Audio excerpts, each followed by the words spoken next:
Serious issue regarding stalker. അപ്പോൾ ഒരു ആൾ 2024 ഒരു നവംബർ തൊട്ടിട്ട് ഞങ്ങൾക്ക് മെസ്സേജും കാര്യങ്ങളൊക്കെ അയക്കുന്നുണ്ടായിരുന്നു. അപ്പോൾ ആ ഒരു ടൈമിൽ നമ്മളിങ്ങനെ ഇഗ്നോർ ചെയ്ത് വിട്ട് ആൾക്ക് കല്യാണം കഴിക്കണം എന്നൊക്കെ പറഞ്ഞിട്ട് രണ്ടുപേരും കൂടെ ഒരുമിച്ച്. അപ്പോൾ അത് വിട്ടതിന് ശേഷം പിന്നെ നമുക്ക് അങ്ങനത്തെ മുമ്പൊക്കെ വരലുണ്ടായിരുന്നു, ഇഗ്നോർ ചെയ്ത് വിടും.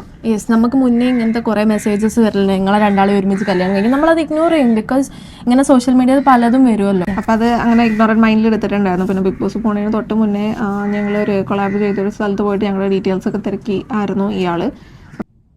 അപ്പോൾ ആദില നൂറ എന്ന് പറയുന്ന ലെസ്ബിയൻ കപ്പിളിനെ കുറിച്ച് ഇതിന് മുന്നേ ഒരുപാട് വീഡിയോകൾ നമ്മൾ ചെയ്തതാണ്. ഈ ഒരു വീഡിയോ എന്ന് പറയുന്നത് പൂവാല ശല്യത്തെക്കുറിച്ചുള്ളതാണ്. കാരണം അവരുടെ ജീവിതത്തിൽ തീർച്ചയായിട്ടും അവർക്ക് ഇപ്പോൾ വലിയ ഒരു വെല്ലുവിളിയുമായിട്ട് ഒരു പൂവാല ശല്യം ഉണ്ടായിരിക്കുകയാണ്. അതിനെതിരെ അവർ തീർച്ചയായിട്ടും തുടർ നടപടിയുമായിട്ട് കേസുമായിട്ട് മുന്നോട്ട് പോകാനാണ് അവർ തീരുമാനിച്ചിരിക്കുന്നത് എന്നാണ് ആദില നൂറ ഇപ്പോൾ ലൈവിൽ വന്ന് പറഞ്ഞിരിക്കുന്നത്. തീർച്ചയായിട്ടും നല്ല കാര്യം തന്നെയാണ്.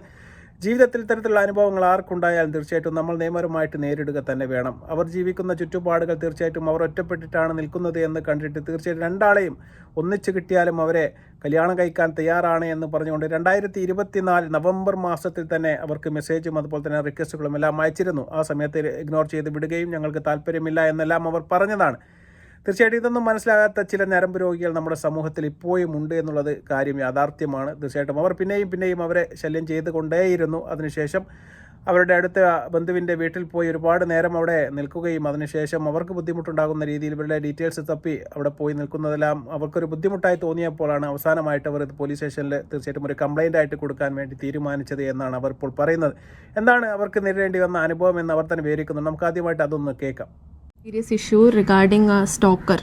അപ്പോൾ ഒരു ആൾ 2024 ഒരു നവംബർ തൊട്ടിട്ട് ഞങ്ങൾക്ക് മെസ്സേജും കാര്യങ്ങളൊക്കെ അയക്കുന്നുണ്ടായിരുന്നു. അപ്പോൾ ആ ഒരു ടൈമിൽ നമ്മളിങ്ങനെ ഇഗ്നോർ ചെയ്ത് വിട്ട് ആൾക്ക് കല്യാണം കഴിക്കണം എന്നൊക്കെ പറഞ്ഞിട്ട് രണ്ടുപേരും കൂടെ ഒരുമിച്ച്. അപ്പോൾ അത് വിട്ടതിന് ശേഷം പിന്നെ നമുക്ക് അങ്ങനത്തെ മുമ്പൊക്കെ വരലുണ്ടായിരുന്നു, ഇഗ്നോർ ചെയ്ത് വിടും. യെസ്, നമുക്ക് മുന്നേ ഇങ്ങനത്തെ കുറേ മെസ്സേജസ് വരലുണ്ട്, നിങ്ങളെ രണ്ടാളും ഒരുമിച്ച് കല്യാണം കഴിക്കും. നമ്മളത് ഇഗ്നോർ ചെയ്യും, ബിക്കോസ് ഇങ്ങനെ സോഷ്യൽ മീഡിയയിൽ പലതും വരുമല്ലോ. അപ്പോൾ അത് അങ്ങനെ ഇഗ്നോറൻറ്റ് മൈൻഡിൽ എടുത്തിട്ടുണ്ടായിരുന്നു. പിന്നെ ബിഗ് ബോസ് പോണതിന് തൊട്ട് മുന്നേ ഞങ്ങളൊരു കൊളാബ് ചെയ്തൊരു സ്ഥലത്ത് പോയിട്ട് ഞങ്ങളുടെ ഡീറ്റെയിൽസ് ഒക്കെ തിരക്കി ആയിരുന്നു ഇയാൾ. അപ്പോൾ ഇയാളുടെ പിക്ക് നമുക്ക് നേരത്തെ കിട്ടിയിട്ടുണ്ടായിരുന്നു, മെയിൽ DP-യും കാര്യങ്ങളും കണ്ടിട്ട്. അപ്പോൾ അവിടെ ചെന്ന് നോക്കിയപ്പോൾ അവിടുത്തെ പുള്ളിക്കാർ പറഞ്ഞിട്ടുണ്ടായിരുന്നു, നിങ്ങൾ അന്വേഷിച്ച് വന്നിട്ടുണ്ടായിരുന്നു, അയാൾ പോകുന്നുണ്ടായിരുന്നില്ല, ഇങ്ങനെ നിൽക്കായിരുന്നു എന്നൊക്കെ പറഞ്ഞിട്ട്.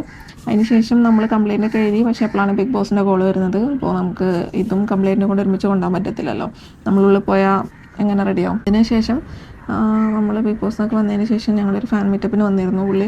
പിന്നെ ഒരു ആളുടെ നമ്മുടെ ക്ലോസ് ആയിട്ട് അറിയുന്ന ഒരു മനുഷ്യൻ്റെ വീട്ടിൽ പോയി ചോദിച്ചു നമ്മളുടെ ഡീറ്റെയിൽസ് അഡ്രസ്സും കാര്യങ്ങളും കിട്ടുമെന്ന്. അപ്പോൾ അവിടെ പോയിട്ട് കുറച്ച് നേരം ഇങ്ങനെ, അതായത് അവരുടെ ഒരു പ്രൈവസി മാനിക്കാതെ അവിടെ പോയിട്ട് നിന്ന് ഞങ്ങളുടെ അഡ്രസ്സും ഞങ്ങളുടെ ഡീറ്റെയിൽസും കാര്യങ്ങളും ചോദിച്ചുകൊണ്ടിരിക്കുക. അപ്പോൾ അങ്ങനെ ഒരു ഇത് കണ്ടപ്പോൾ ഞങ്ങൾ വിചാരിച്ച് കേസ് കൊടുക്കാം എന്നുള്ളതിൽ. പിന്നെ ഞങ്ങൾക്ക് ഈ അടുത്ത് ഗവൺമെൻറ്റിൻ്റെ ഒരു പരിപാടി ഉണ്ടായിരുന്നു. അപ്പോൾ മന്ത്രിയുടെ ഇതിൽ നമ്മൾ ജസ്റ്റ് മെൻഷൻ ചെയ്തിട്ടിരുന്നു. അപ്പോൾ അത് കംപ്ലയിൻ്റ് ആയിട്ട് ഫോർവേഡ് ചെയ്യണം എന്ന് പറഞ്ഞിട്ടുണ്ടായിരുന്നു. അപ്പോൾ നമ്മൾ കൊടുക്കാൻ നിൽക്കുന്ന ഒരു ടൈമിൽ ഇപ്പോൾ നമ്മളൊരു പ്രൊമോഷൻ്റെ ഭാഗമായിട്ട് റിസോർട്ടിൽ വന്നിട്ടുണ്ട്.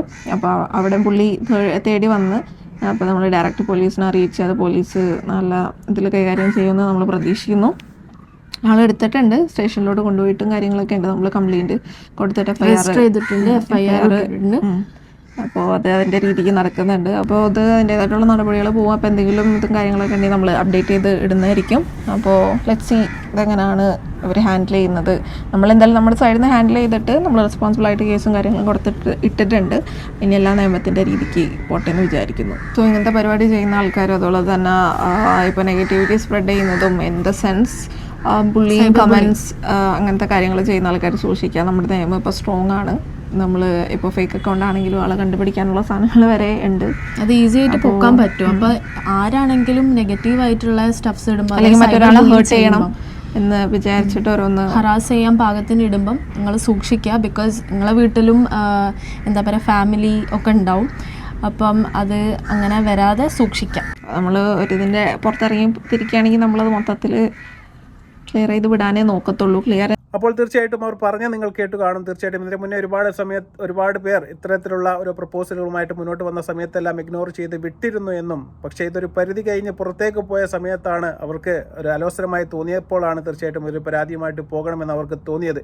തീർച്ചയായിട്ടും നല്ല കാര്യമാണ്. പലതരത്തിലുള്ള മനുഷ്യന്മാരാണ്. അവർക്ക് വൈരാഗ്യം വന്നു കഴിഞ്ഞാൽ അവർ എന്തു ചെയ്യും. അതുപോലെ തന്നെ വൃത്തികേടിന് തീർച്ചയായിട്ടും അവർ മുതിരുകയും ചെയ്യും. അതുകൊണ്ട് തീർച്ചയായിട്ടും ഇത്തരത്തിൽപ്പെട്ട എന്തെങ്കിലും സ്വഭാവ സവിശേഷതകൾ ആരുടെയും ഭാഗത്ത് നിന്നുണ്ടായാൽ തീർച്ചയായിട്ടും നിയമ സംവിധാനവുമായി മുന്നോട്ട് പോവുക തന്നെ വേണം. അവർ പറയുന്ന വേറൊരു പ്രധാനപ്പെട്ട കാര്യമെന്ന് പറയുന്നത് നമ്മുടെ നിയമം ശക്തമാണ്. തീർച്ചയായിട്ടും ഫേക്ക് ഐഡിയിൽ നിന്നാണെങ്കിൽ തീർച്ചയായിട്ടും അവരെ പിടിക്കാനുള്ള എല്ലാ സംവിധാനങ്ങളും സൈബർ പോലീസിൻ്റെ വക്കിൽ ഇപ്പോഴുണ്ട്. അതൊക്കെ തീർച്ചയായിട്ടും നല്ല കാര്യം തന്നെയാണ്. അത്തരത്തിലുള്ള അവയർനെസ്സായ വിവരങ്ങൾ തീർച്ചയായിട്ടും നമ്മൾ പൊതുസമൂഹത്തിന് പകർന്നു കൊടുക്കുകയും വേണം. പക്ഷേ ഇവരുടെ കാര്യത്തിൽ എന്ന് പറയുന്ന ഒരു പ്രശ്നം എന്ന് പറയുന്നത് നമ്മൾ ആദ്യമായിട്ട് ചിന്തിക്കേണ്ടത് നമ്മൾ ഏത് രീതിയിൽ ജീവിച്ചാലും നമ്മുടെ ഫാമിലിയെ നമ്മൾ തീർച്ചയായിട്ടും കൂട്ടിപ്പിടിക്കുക തന്നെ വേണം. ആത്യന്തികമായിട്ട് ഒരു മനുഷ്യന് ഒരു ഫാമിലി ഉണ്ട്, ചോദിക്കാനും പറയാനും ഒരാളുണ്ട് എന്നുള്ളൊരു തോന്നലുണ്ട് എങ്കിൽ തീർച്ചയായിട്ടും ഇത്തരത്തിൽപ്പെട്ട ഞരമ്പന്മാരെന്നല്ല ആരും തന്നെ ഒരു പരിധി കവിഞ്ഞ് അങ്ങോട്ട് ഇടപഴകാൻ വേണ്ടി വരികയില്ല എന്നുള്ളൊരു യാഥാർത്ഥ്യം നമ്മൾ മനസ്സിലാക്കണം. ഇവരുടെ കാര്യത്തിൽ തീർച്ചയായിട്ടും ഇവർ 2 പേരും 2 ഫാമിലിയെയും ചൊടിപ്പിച്ചിട്ടാണ് ജീവിക്കുന്നത് സ്വന്തം ഇഷ്ടപ്രകാരം എന്നാണ് നമ്മൾ മനസ്സിലാക്കുന്നത്. അതുകൊണ്ട് തന്നെയാണ് ഇവരുടെ ഒറ്റക്കാണ് എന്നും ഇവർക്ക് ചോദിക്കാനും പറയാനും ആളില്ല എന്നുള്ള ഒരു ധൈര്യം തീർച്ചയായിട്ടും ഇത്തരത്തിൽപ്പെട്ട ഞരമ്പന്മാർക്ക് ഉണ്ടാവാം. തീർച്ചയായിട്ടും അതുകൊണ്ട് തന്നെ ആയിരിക്കണം അവർ വീണ്ടും ഒരുപാട് കാര്യം വേണ്ട ഇല്ല എന്ന് പറഞ്ഞാലും ഞങ്ങൾക്ക് ഇഷ്ടമില്ല എന്ന് പറഞ്ഞാലും വീണ്ടും പുറകെ പോകുന്ന ഇത്തരം ചില മണകോന്തന്മാർ തീർച്ചയായിട്ടും നമ്മുടെ നാട്ടിൽ എവിടെയെങ്കിലുമൊക്കെ ഉണ്ടാവാം. അവർ അതുകൊണ്ടായിരിക്കാം ഇവരുടെ പുറകെ പോകുന്നത് എന്ന് ഞാൻ മനസ്സിലാക്കുകയാണ്. തീർച്ചയായിട്ടും ഒരുപാട് കമ്മ്യൂണിറ്റിയും കാര്യങ്ങളൊക്കെ ഉണ്ട് എന്ന് ഇവർ ലെസ്ബിയൻ കപ്പിളായ ഇവർ ബിഗ് ബോസിനകത്ത് വെച്ച് പറയും നമ്മൾ കേട്ടിട്ടുണ്ട്. പക്ഷേ ഇത്തരത്തിൽ കാര്യത്തിലൊന്നും അവർക്ക് അങ്ങനത്തെ ഒരു സപ്പോർട്ടും അവരുടെ ഭാഗത്തു നിന്ന് ആരും കൊടുക്കുന്നതോ കിട്ടുന്നതോ ആയിട്ടൊന്നും അവർ പറയുന്നില്ല. തീർച്ചയായിട്ടും അവർ ഒറ്റപ്പെട്ട് നിൽക്കുന്നതാണ് നമ്മൾ കാണുന്നത്. ഇത് തന്നെയാണ് പൊതുസമൂഹത്തിനുള്ള ഒരു അവയർനെസ് എന്ന് പറയുന്നത്. ഇത്തരത്തിൽപ്പെട്ട തീരുമാനങ്ങളെല്ലാം വാശിപ്പുറത്തെടുത്ത് നിങ്ങൾ ജീവിതത്തിൽ എടുത്തു ചാടുന്ന സമയത്ത് നിങ്ങൾ ഒരിക്കലെങ്കിലും ചിന്തിക്കണം. കാരണം ഭാവിയിൽ എന്തെല്ലാം വരും, എന്തെല്ലാം നല്ല കാര്യങ്ങൾ വരും, എന്തെല്ലാം മോശം കാര്യങ്ങൾ നിങ്ങളുടെ ജീവിതത്തിൽ വരുമെന്ന് തീർച്ചയായിട്ടും ആ സമയത്ത് നിങ്ങൾ ഡിസിഷൻ മേക്കിംഗ് ചെയ്യണം. അല്ലാതെ എടുത്തു ചാടി തീർച്ചയായിട്ടും എന്നെ വീട്ടിൽ പുതിയ ഡ്രസ്സ് ഇടാൻ സമ്മതിക്കുന്നില്ല, എന്നെ മോഡേൺ ഡ്രസ്സ് ഇടാൻ വേണ്ടി സമ്മതിക്കുന്നില്ല, എന്നെ പാട്ട് പാടാൻ സമ്മതിക്കുന്നില്ല എന്നൊക്കെ പറഞ്ഞുകൊണ്ടാണ് നൂറ അവരുടെ വീട്ടിൽ നിന്ന് ഇറങ്ങി വന്നത്.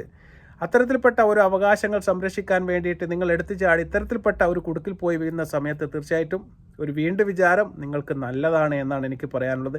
തീർച്ചയായിട്ടും നിങ്ങളുടെ സെക്ഷുവാലിറ്റി എല്ലാം നിങ്ങൾ ബിഗ് ബോസിനകത്തും അതിന് പുറത്തും മാധ്യമങ്ങൾക്ക് മുമ്പിലെല്ലാം നിങ്ങൾ വെളിപ്പെടുത്തിയാണ്. തീർച്ചയായിട്ടും നിങ്ങളുടെ ഇഷ്ടത്തിനനുസരിച്ച് നിങ്ങൾ ജീവിക്കുക.